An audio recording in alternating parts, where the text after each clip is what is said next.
welcome back from your breakouts from the break. We're happy to have you back to the main stage. And I'm really excited to introduce you to two men I admire deeply, not only for who they are as individuals, but for the generosity to which they offer their gifts and their wisdom to the world. The next conversation is titled Mindfulness and Technology, the Path Forward.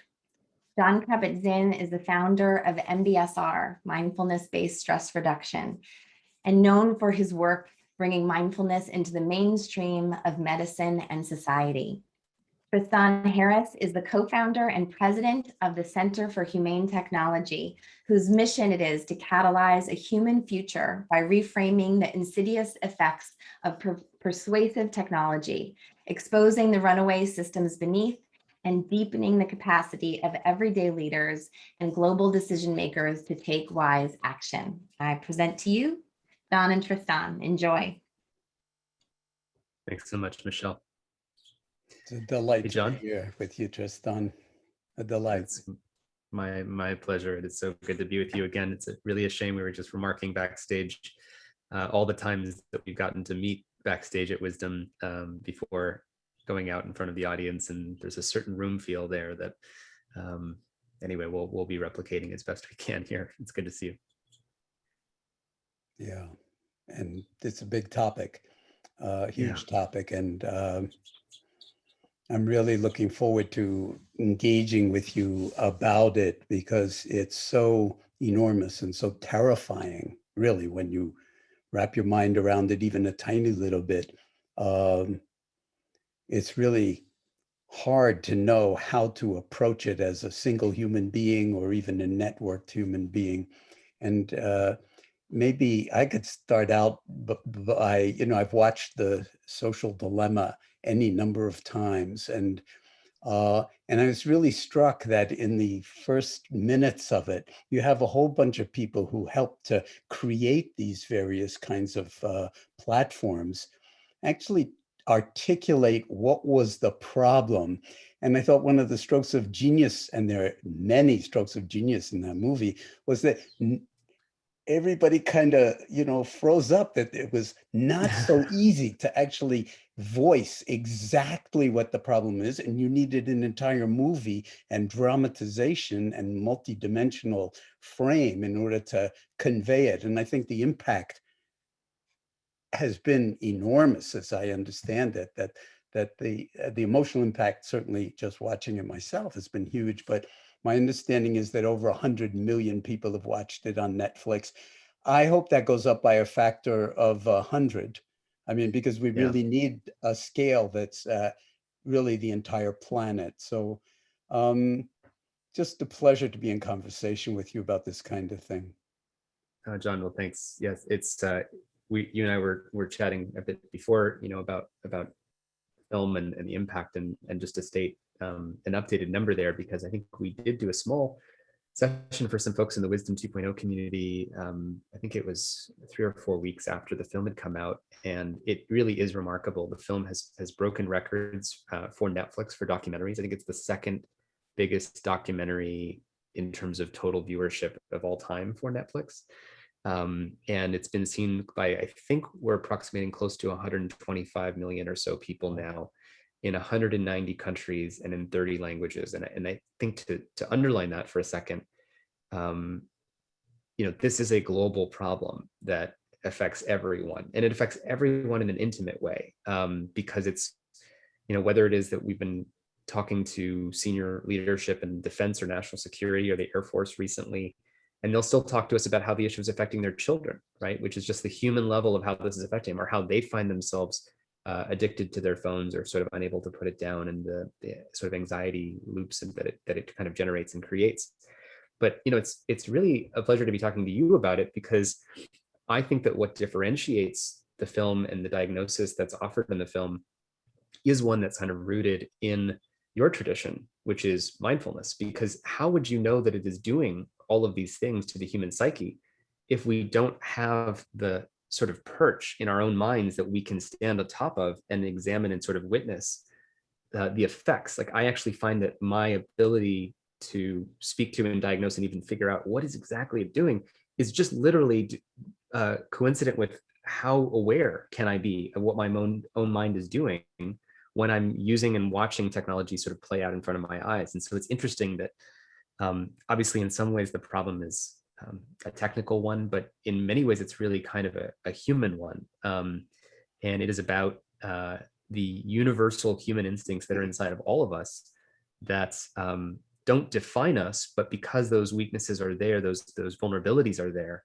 if we're not aware of them, then they will be the place where derangement will occur. They will be the place of extraction. In the same way that we have an extractive energy economy that preys upon sucking, oil out of the ground, we have an extractive attention economy that preys on using human weaknesses to be the extraction points for getting human attention and predictable human responses out, whether it's outrage to create a predictable response, or it is tribalism or disgust, these root vices, or in the case of children, social validation or rewards, or in the case of boys at pornography, the ability to sort of 24/7 surround a human mind in an adversarial environment where their mind's weaknesses are available for anyone in the sort of app ecosystem to play with is really the core issue. But the hope that I get is just that I think that the film's impact is in creating self-awareness at an internet level about the internet. I think that we were all trapped in it.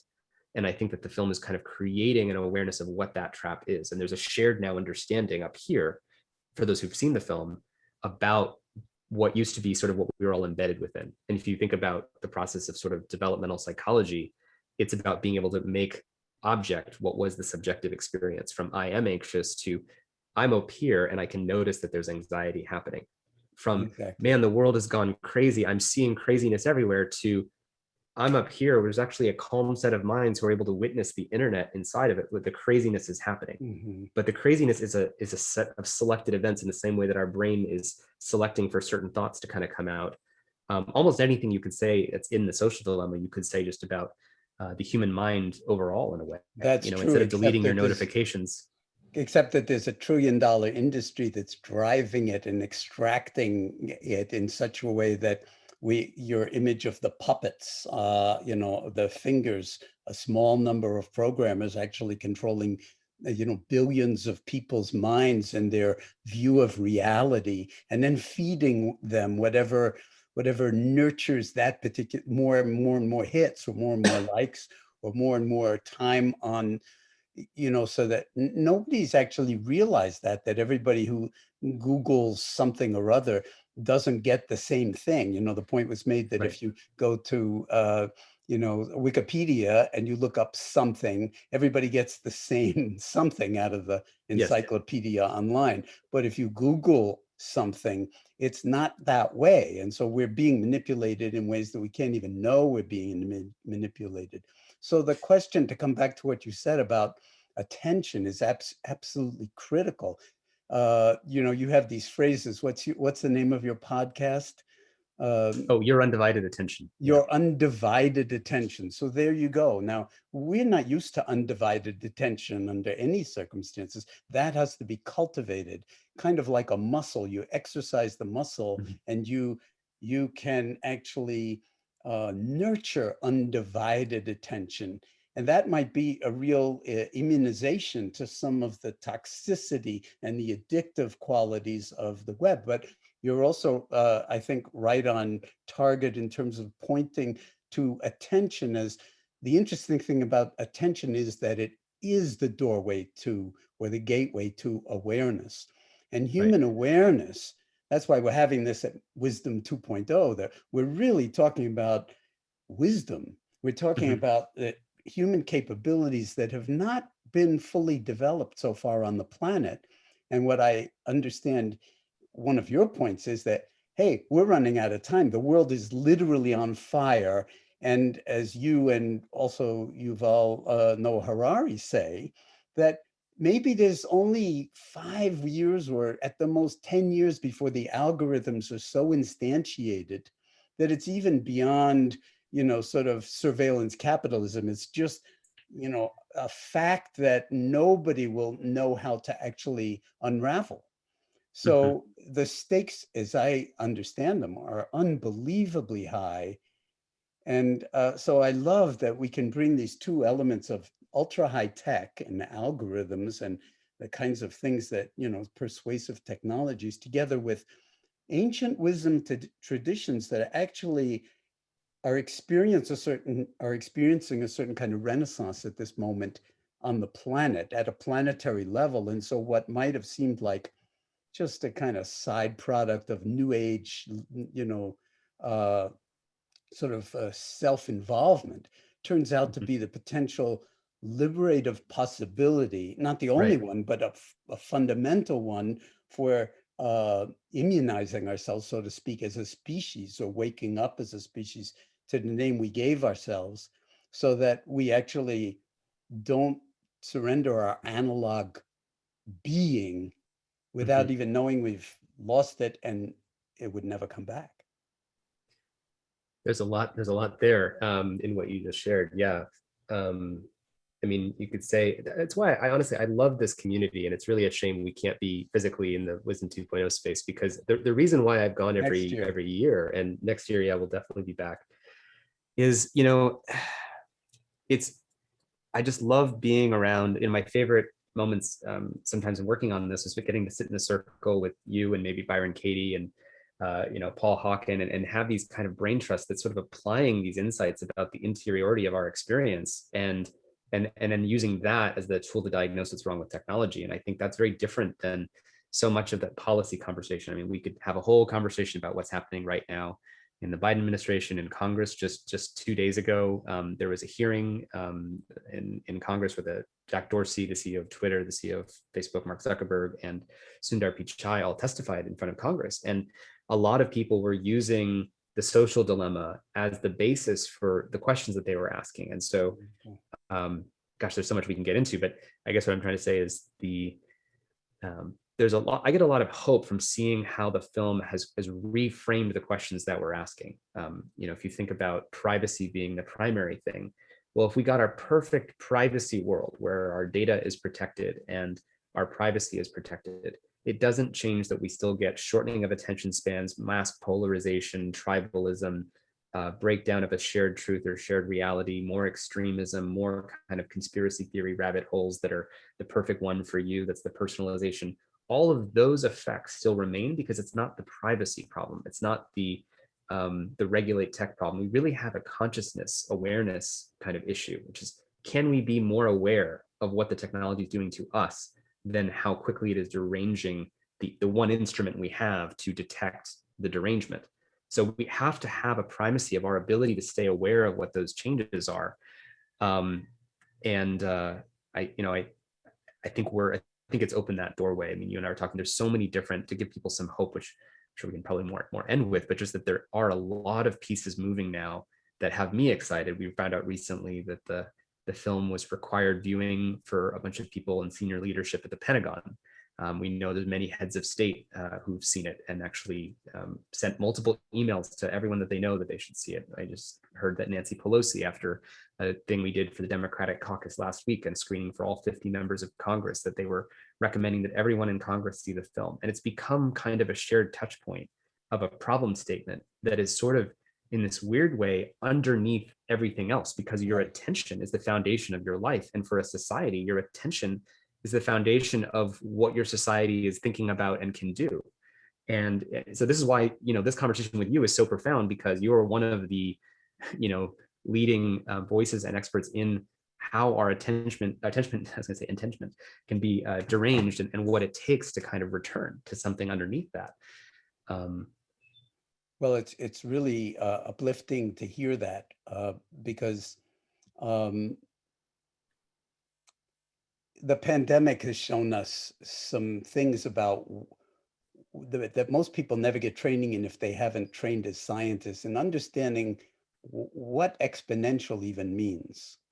And the back half of the chessboard, so to speak, that there, when things are going exponential, there's a point at which they are become impossible, almost impossible to contain. And the beauty is that we can have positive exponential as well as negative exponential. And in order to sort of deal with this problem, we're going to have an exponential buy-in to a new way of understanding how to be human on the planet.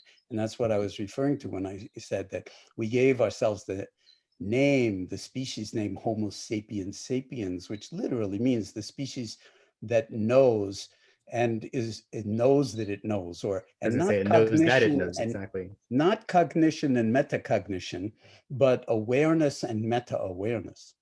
Mhm. So Linnaeus gave us that moniker, but we haven't quite lived our way into it. And one of my hopes with this intersectionality between wisdom and high tech is that we'll actually wake up to the possibility of understanding and learning to live our way into our analog lives fully. You know, because we haven't begun to understand what it means to be fully human. We haven't begun to understand the beauty of what our brains actually do. They're organs of continual change and adaptation and a deep, deep insight, and then deep inquiry into the nature of like who we are beyond name and form and all of those kinds of things.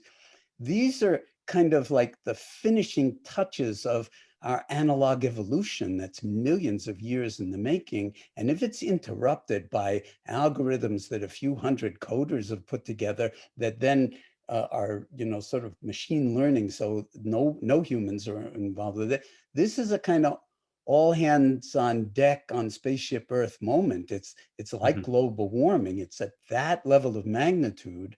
And it really has to be a global problem, as I understand it, too, a global solution, as I understand it, because there are like people, as we can see, who have very different worldviews about what game we're even in. And if we don't understand that not everybody has our goodwill at heart, then we're not talking about some kind of naive kumbaya kind of approach to things, but actually a very hard-nosed, clear-eyed, highly discerning way of connecting with our multiple intelligences to further life on this planet in a way that causes the least harm and therefore is ethical, absolutely ethical, and optimizes well-being and freedom, dare I say, you know, and wisdom. All these practices, meditation practices, they're all called liberative practices. And it's not by accident, it's for a very real reason. So the fact that we can bring these worlds together the way Soren and Wisdom 2.0 has been doing for a decade or more is really rather extraordinary. And so I'm glad to hear that you're hopeful, because you've looked so deeply into the abyss that it gives me a great deal of hope to say yes to let's actually mobilize our resources on every level that we can mobilize them. Yeah. And maybe articulate one other thing I want to bring up just very briefly is that over and over again in the movie, they talk about the people who did it, talk about being hired to monetize Facebook or to monetize Google or whatever. So monetize, and they did a fantastic job of monetizing it to suck trillions and trillions of dollars into their own, you know, pockets. Very small number of people hacking the brains of virtually everybody on the planet. And the damage that has been caused up to this point is huge. So how do we, let's take a medical or a public health perspective, you know, given the pandemic and so forth, and MBSR was always that way. How do we move the bell-shaped curve of humanity as a whole towards greater levels of wisdom and sanity and ethical behavior so that we don't spend, you know, the next 100 years killing off our potential as a species for actually surviving our own precocity and total ignorance? Well, yeah, again, there's so much in what you just shared. I think there's a key line in the film from Justin Rosenstein, who's the co-inventor of the like button, runs an organization called One Project. And it actually comes from a shared mentor of ours, Daniel Schmachtenberger. And the line is, look, so long as a whale is worth more dead than alive, and a tree is worth more as 2x4s and lumber than as a living tree.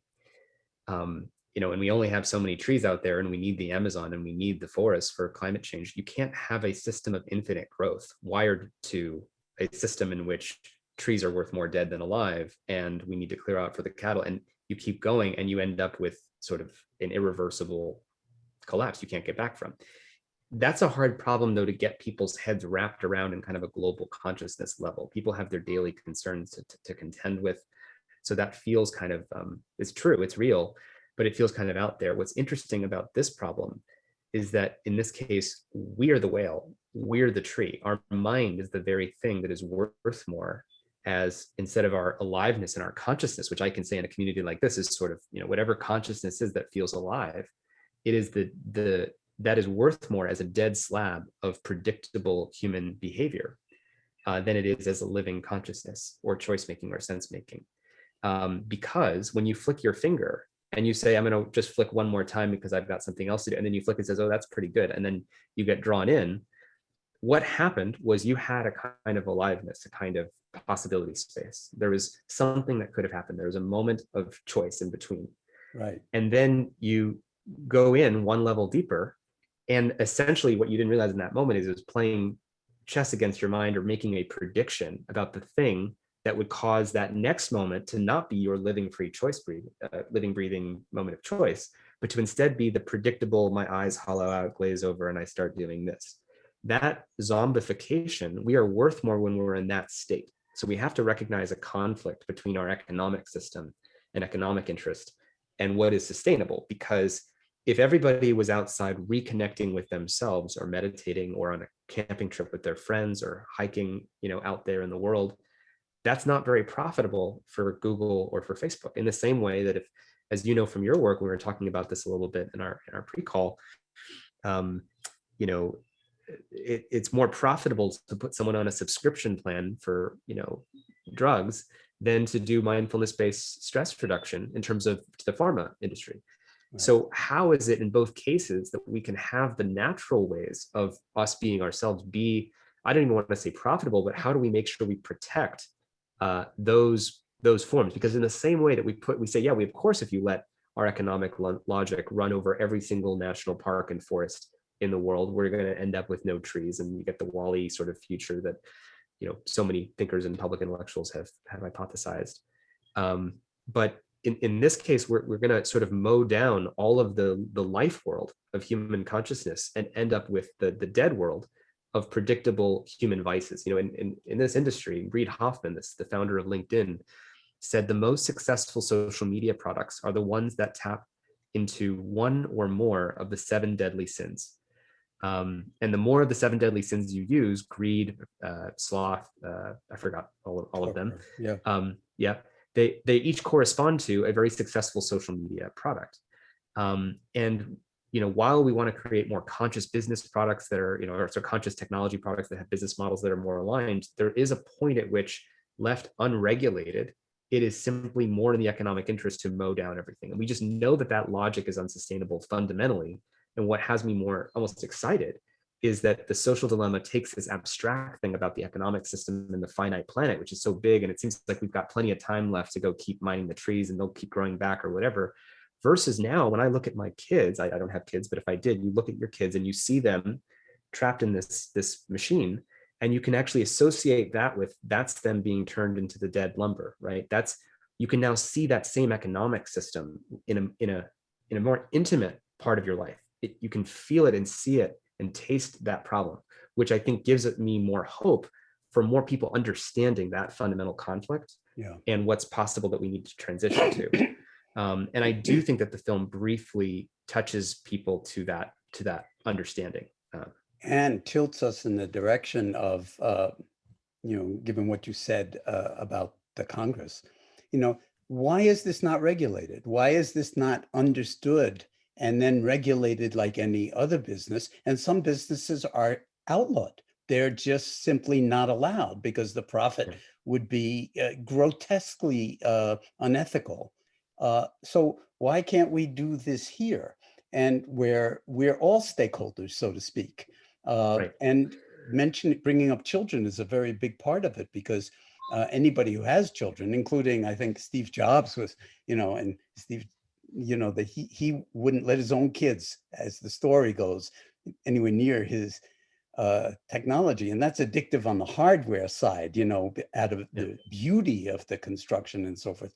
But on the addiction on the software side and the internet side in particular, we need to actually regulate this industry out of understanding. So it's very promising that you're saying that the government is kind of, in some sense, waking up to how uneducated it is and how much it needs to be educated.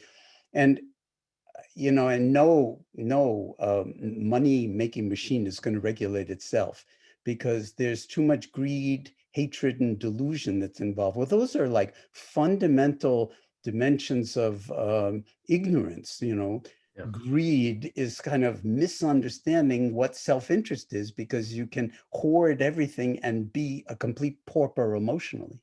And with hatred and othering and all of those kinds of ways in which we make somebody else the enemy, these are what imprison us. So the liberation ultimately has to drill down to these core human capacities that say, I'm more important than something else, and then self-identify in a small way that puts us in a little bubble where we're afraid of everything else. It's my money, my body, my health, my children, all protected, but everybody else, I don't care about them.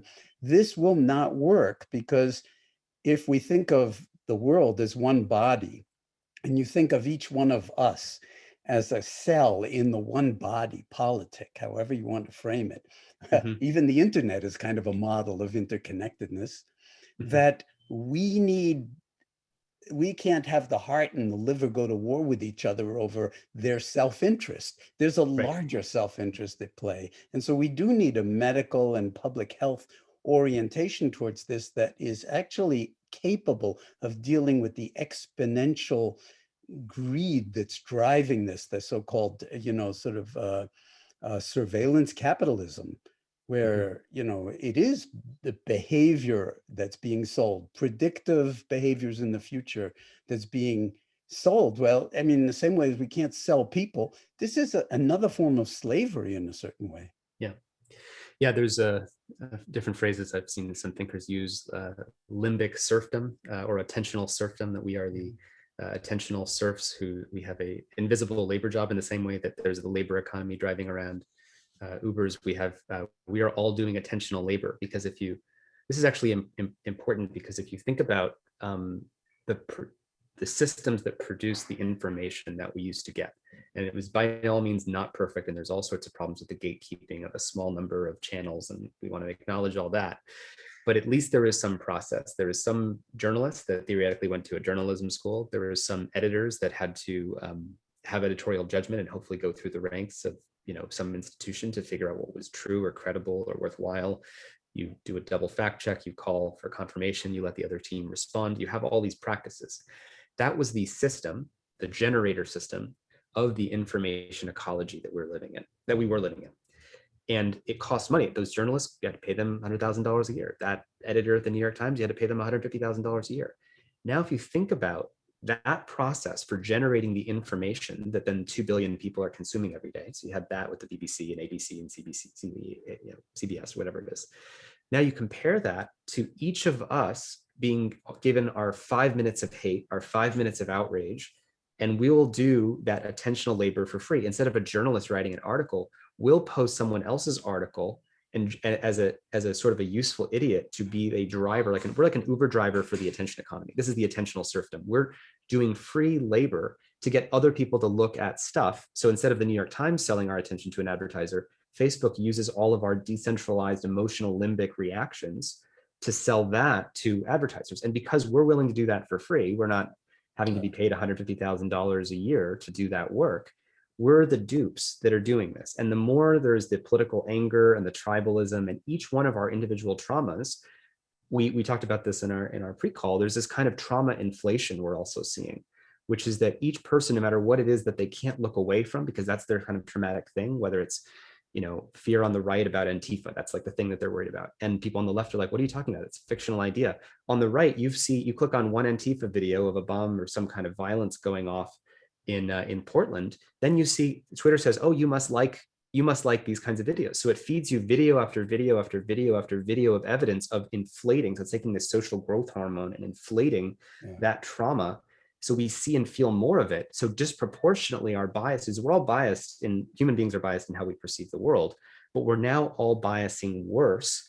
And moreover, in the inflated experience that I just got, all those people who don't see Antifa, don't care about it, they saw none of it. So when I yell Antifa, Antifa, the other side says, you're crazy. And then we say, that side says, you're ignoring our lived experience. And then I don't feel met with dignity. But then on the other side, you have police brutality, and you have people for whom that's their trauma, or racial injustice. And they see video after video after video after video, and they see all of this stuff. And they hear people on the right saying, you're overblowing how big a problem those issues are in society, or here's the chart. And then they feel like their lived experience is being ignored. So you have our experiences that are being warped in what we feel and think and believe, and we're getting less dignity from the other side. And one of the things that I really like to promote, some other groups that are doing fantastic work on this. We have a couple of podcast episodes we've done with, one group is called Braver Angels, which does courageous conversations between the left and the right in this country. They host these really difficult conversations and find ways of bridging common ground. There's another group called More in Common. And what More in Common studies is something called perception gaps. So perception gaps, oftentimes when people think about social media, they think and hear about conspiracy theories and disinformation and misinformation. And, you and I, John, we're the smart ones. It's just only those other dumb people who fall for the disinformation. That's often how that disinformation conversation goes, right? No one ever thinks they're the one getting the warped information. But what this group found is that the more you use social media and media in general and political news, the worse your perception gaps are. Perception gaps are how accurately you are able to estimate what the other side believes. So if people on the left who say, well, how many people on the right believe this sort of racist thing? And they would estimate a very big number, but the actual number is a lot smaller than what people would think. I'll give you a concrete example from their research. If you ask Democrats to estimate how many Republicans make more than $250,000 a year, and they'll estimate that more than a third of Republicans make $250,000 a year, but the actual number is only 2%. So we're trapped in a stereotype about that. And then if you ask Republicans, how many Democrats, what percentage of Democrats are LGBTQ? And they'll say a third of Democrats are LGBTQ, but the actual number is 6%. So we are all seeing these more skewed versions of the other side, the stereotypes. We always had stereotypes, but this is almost like we're getting stereotype inflation because we see the more extreme views of the other side. And the worse our perception gaps are, it's shown in the research, the bigger that they are, the more likely we are to view the other side as hateful, bigoted, and ignorant, because we don't understand how they could possibly believe the things that they believe, because we're overestimating how many people hold these views. And I want to give two explanations for why this happens on social media. The first is there's asymmetric participation from those with the most extreme political views. So if I have an extreme political view, I'm on social media more often, I'm looking at it more often, so I'm consuming more often, but I'm posting more often, right? Because think about the people who post the most, right? They're the ones with the more extreme views. All the moderate people are sitting there much more, they don't have as much of it's called the asymmetry of passion in the literature from my friend Renee DiResta. So you have asymmetric sharing about the extreme stuff. And then when the extreme stuff gets posted, you also have more distribution and reach for that material. So on two counts, it's a double whammy of our perception gap getting skewed. We see an asymmetric amount from the extreme voices. And then when they post, they dominate the airways for longer. When you bring this into the kids' domain, they become snowballs, because if you notice, if you go into Twitter and it says, in case you missed it, and it pulls back all the things from the last 48 hours that you might have missed. So naturally it goes back in time. If you think about a moment of drama or conflicts, like someone passes you on the freeway, and all the meditation and mindfulness teachers would say, like, just how do you get through that moment? How do you just notice that you're getting hijacked and just let it go, right? And even if you don't let it go, the half-life of that person cutting you off on a freeway is pretty quick. But now if you think about it, the half-life of something happening now in social media land is it doesn't just fall off, because Twitter says, oh, hold on, let's go back in time to the last 72 hours, pull back all of the drama, and then put that at the top of your news feed. So we've extended the half-life, and then we've allowed more people to pile on, and then that also extends the half-life. And now you take that into the kids' domain, and you have a kid who will say something, or they'll make a mistake, they'll put a comment in or something like that. And then the entire school gets lit up in a drama snowball. And next thing you know, you get just intense amounts of social pressure and anxiety among kids, because, it's one thing when it's happening in the adult political landscape, but it's also happening for kids. And it's really not built for children. I mean, people should So just let's really say, yeah. can I interrupt you? Let's just say Please. that, okay, you are the physician who has absolutely nailed the diagnosis and the etiology, the source of it, okay? Now, what is the prognosis and what is the treatment plan for that? I mean, for just what you've articulated, if you were running the show, what would you recommend to the people who actually have potentially enough power, because power is a very kind of up for grabs question at the moment, even in terms of regulating anything in the United States, never mind globally. But what would be a few of the practical recommendations that would actually be possible to do, given our surveillance capitalist, dominance, to actually liberate ourselves from the greatest toxicity for the sake of the children and future generations? I mean, is that a fair question even, or is that something that, has to come from a deep collective investigation that will involve millions of us, with some people, of course, articulating the problem more? We obviously want to get to solutions, and we what we're dealing with is such a multifaceted, and to give people a sense of what you're asking, I think of it as we have all been implanted with a brain implant. It's funny, people worry about Neuralink and Elon Musk, building this AI to plug into our brains, and what's going to happen when we have this brain implant.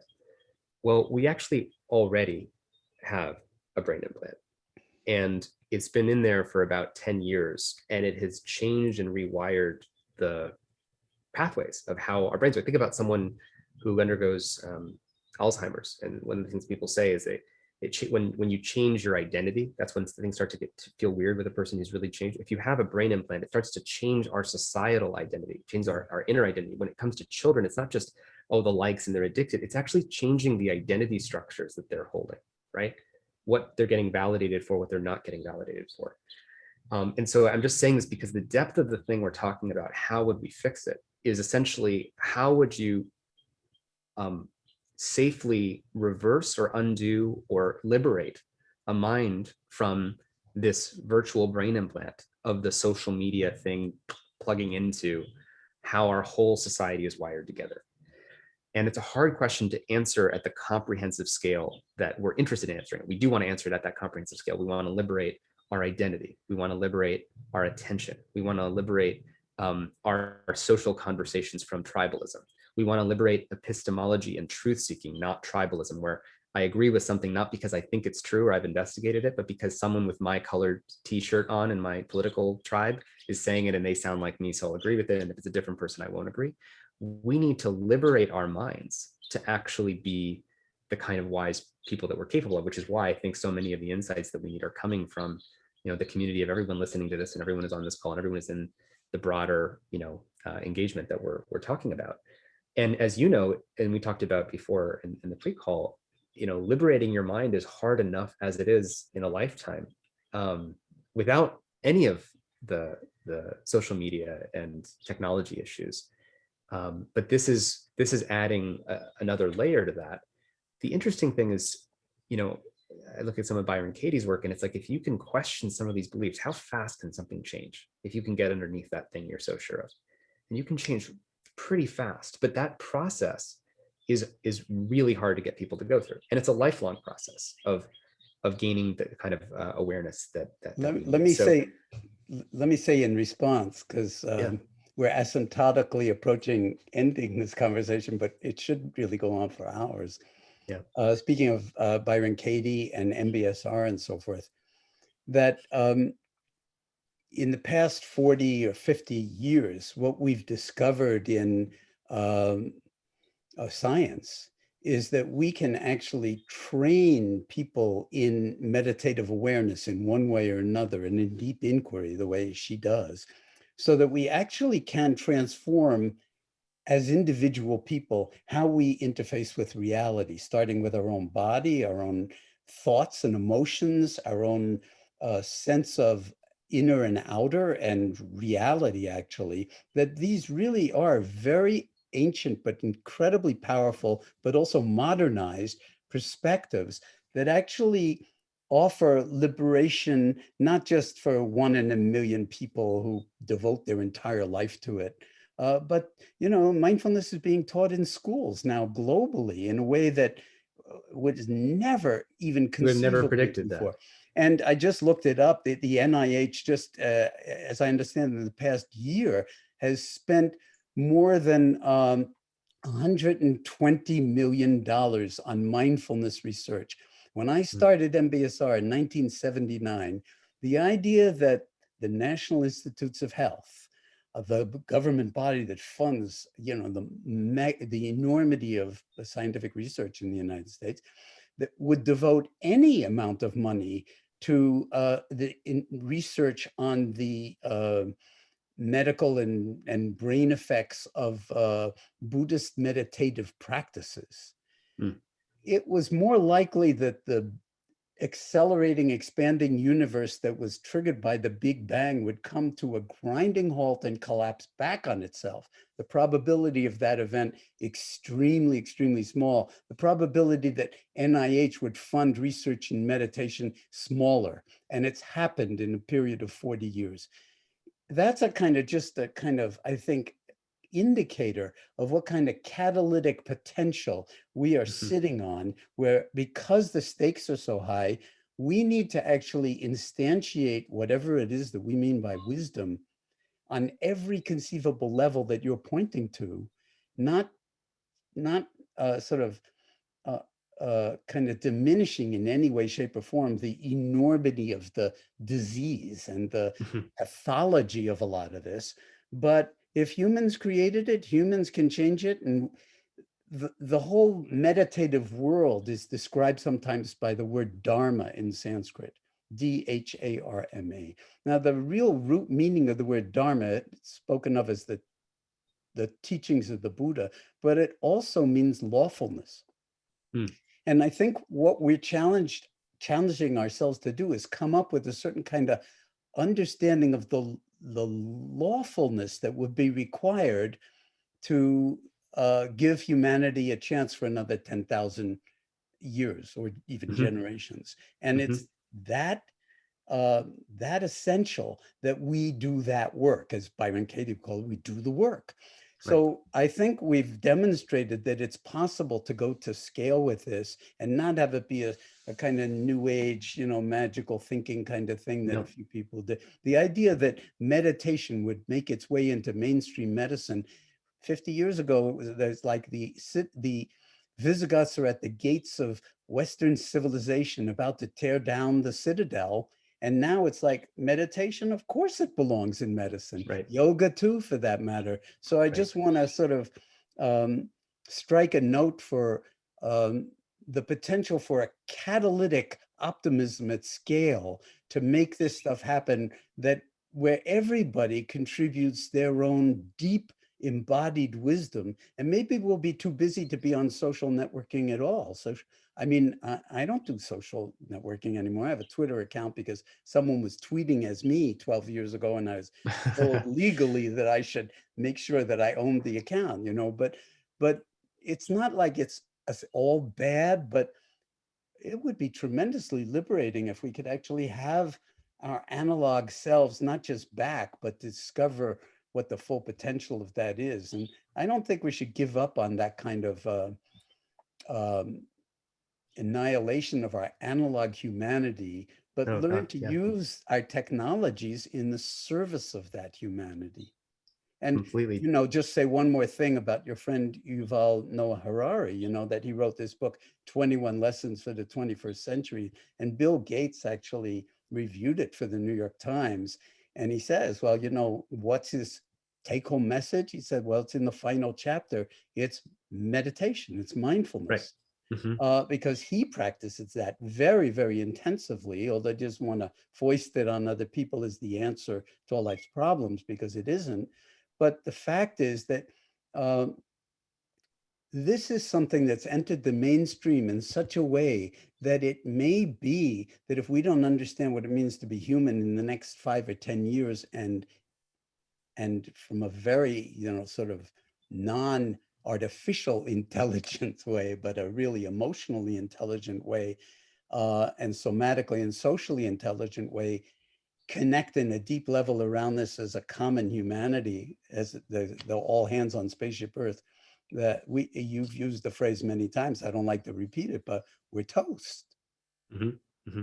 The stakes are that high. And I do think it's a Absolutely. love affair. I think we need to think of it as a love affair. I mean, if in the few times that we've crossed paths, I feel the pain of your awareness of this, as if you're carrying something for the whole world. And the movie is, in some sense, been an incredible vehicle for unburdening that, so that it's a much more Yeah. distributive responsibility, because ultimately this is the ultimate distributive responsibility. It's for all of us. And meditative awareness, it's not like you have to acquire awareness. We're born with awareness. We just don't know how to access our awareness. Right. Well, that's what's so amazing about it, is in your work and those of this community, it's what is being taught is not, it's just adjacent. It's something, it's a place you can always point your mind to. I mean, it's this sort of adjacent possible that all you have to do is sort of be taught and trained how to do that. And you asked, what would be, sufficient to the scale of the problem, is I think something closer to the German or Scandinavian concept of Bildung, or lifelong conscious development, that there's a society sees its responsibility in being able to provide the mechanisms for a lifelong development of consciousness, moral consciousness, emotional consciousness, communication consciousness. And that starts with meditation training early. That would be what you're talking about. And last time we talked on, I don't know if you have your graph, but you should literally show there's an exponential curve of mindfulness in your profession being accepted, right? That's it. Can you see it? This is the Yep. papers in the medical and scientific literature per year since 1980, the number of papers per year, and it's up through 2020 now. And even during the pandemic, it did not decrease. It's still going exponential, a little higher than it was in 2019. But again, this is the improbable event come to Right. actuality. It's actually happening. And so where I wanted to go with this is, and to connect a few threads that you've touched on in this call, is you talked about Einstein, and well, you talked about the inability for us to anticipate exponential curves, right? Einstein talked about one of the things humans are not built to get our minds wrapped around is exponential curves. And we always, in our work at the Center for Humane Technology, use E.O. Wilson's problem statement that the fundamental problem of humanity is we have Paleolithic minds and emotions, we have medieval institutions, and we have godlike accelerating technology. Yeah. And you can't have the power of gods without the wisdom, love, and prudence of gods, the consciousness and awareness. Not that each of us should be some kind of superhuman, but if you have a Zeus-like power and you don't know it, then you bump your elbow and you accidentally scorched half of Earth and you didn't even realize what you were doing. And in general, technology has been giving us these exponential powers. And I think that one of the things that when you think about, if that's the problem statement, the solution is the awareness to wield, where the consciousness we have to have has to be above the level of power that we're wielding. Because if it is below that, then the power and surface area of what's going to be impacted is always going to be greater than what you know. So in a sense, you're always bumping your elbow into something or scorching something, and you just don't see it until you wake up later and you gave kids mesothelioma or lead in the water or DDT or the technology screwing up mental health, and you find out later. So in general, we need to have the consciousness be above the technology. That's the key that we have to have. In a society built for lifelong human development of consciousness growing at that scale, and technology and powers always being kind of underneath or given sort of inside of the framework of the level of consciousness that we have. Think about rites of passage. in earlier communities, where you want to make sure you don't give off all the secrets of life to anyone. You wait until someone has proven that they're ready for that next phase. Exactly. And I think that entire cultural strategy is what we're needing as we deal with all these issues. This is so right on. I mean, it's so right on point. It turns out in Sanskrit and in all these meditative traditions, the word development is bhavana. That's the word that describes meditative practices, bhavana, development. We're putting our shoulder to the wheel of our own human development. And that is what's liberative. And we need each other for it, because we're only capable of seeing, hearing, smelling, tasting, touching, knowing to a degree. We need each other to show us our blind spots. Exactly. You've been doing that, to a gigantic degree with all of your work, and our gratitude for that is huge. But I think we need to actually recognize that the marriage of these kinds of meditative practices brought into the mainstream of our world and of our reality and of our economics and of our politics. So we have mindful politics, mindful economics, and mindful technology. And it doesn't mean that everybody will all think the same thing, but there'll be limits to how we're constrained for the sake of the whole. Because if the heart just succeeds at the expense of the bones and the muscles and the heart and the liver, you're dead. And that's what we most need to avoid, is not just being dead, but actually having a life that's worth living, that's meaningful, that's really free to explore the deep dimensionality of how beautiful it is to, be human on this planet at this particular moment. We wouldn't do too well on Venus, and we wouldn't do too well, even though there are sort of robots there, on Mars. So, and we don't have a planet B, in spite of Elon Musk or,